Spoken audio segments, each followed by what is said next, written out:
श्रोतेहो नमस्ते. आपल्या सर्वांना शुभ दिवस. श्रोतेहो, जीवनाच्या प्रवासात पैसा सर्व काही नसते. एका कंजूस माणसाने आयुष्यभर 5 करोड रुपये जमा केले आणि पुढील आयुष्य हे काम न करता जगण्याचे स्वप्न तो पाहायला लागला. आणि तेवढ्यात यमराजाने त्याचा दरवाजा ठोठावला.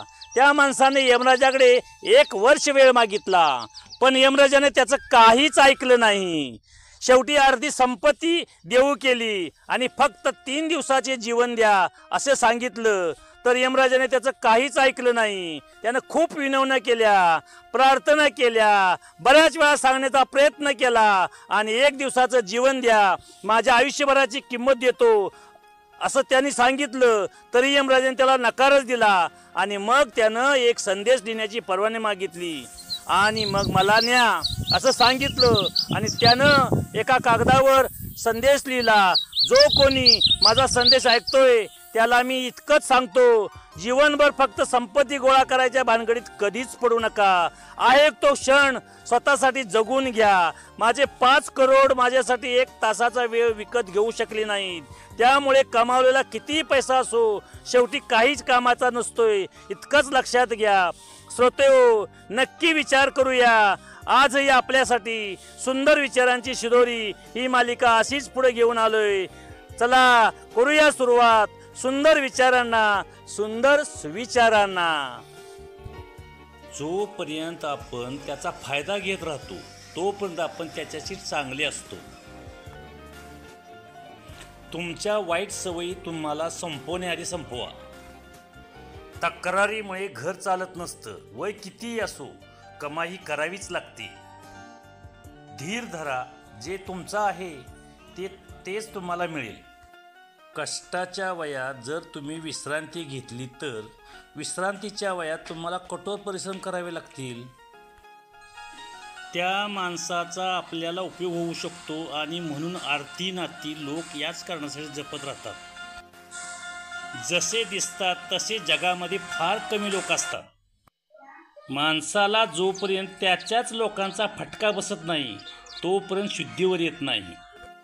जर तुम्ही प्रत्येक गोष्टीची उत्तरे द्यायला बसलात तर तुम्ही कधीच अद्भुत बनू शकणार नाही. कदाचित तुम्हाला आवडलेलं मिळणार नाही, पण तुम्हाला मिळालेलं जे हे आवडायला लागलं की आयुष्यात आनंद निर्माण होतो. आनंदासाठी काम केलं तर आनंद मिळणार नाही. आनंदाने काम केलं तर आनंद नक्कीच मिळेल. जो बाहेरून ऐकतो तो विखुरला जातो. जो आंतरिक ऐकतो तो सुधारतो. जर कोणी तुमचं वाईट केलं असेल तर त्याला सोडून पुढे जा. त्याचं कर्म त्याला शिक्षा देईल. जेव्हा एखाद्या व्यक्तीच्या जीवनात परिस्थिती बिघडते तेव्हा काही लोक खूप तुटतात आणि काही लोक विक्रम मोडतात. वयाचे कोणतेही वळण आलं तरी जीवन जगण्याची ही नशा असली पाहिजे. ज्यांना स्वतःच्या किमतीची कल्पना नसते त्यांनाही जग स्वस्तात लुटतात. हट्ट करायला माणूस हक्काचा लागतो. परक्यांना आपला हट्ट स्वार्थ वाटतो. जबाबदारीच्या ओझ्याखाली दबलेल्यांना राग आणि दुःखी व्हायला ही वेळ नसतो. चांगुलपणा कधीच कोणाला दिसत नाही, पण छोटीशी चूक झाली तर जगाला टोमणे मारायला आणि ज्ञान द्यायला मिळते.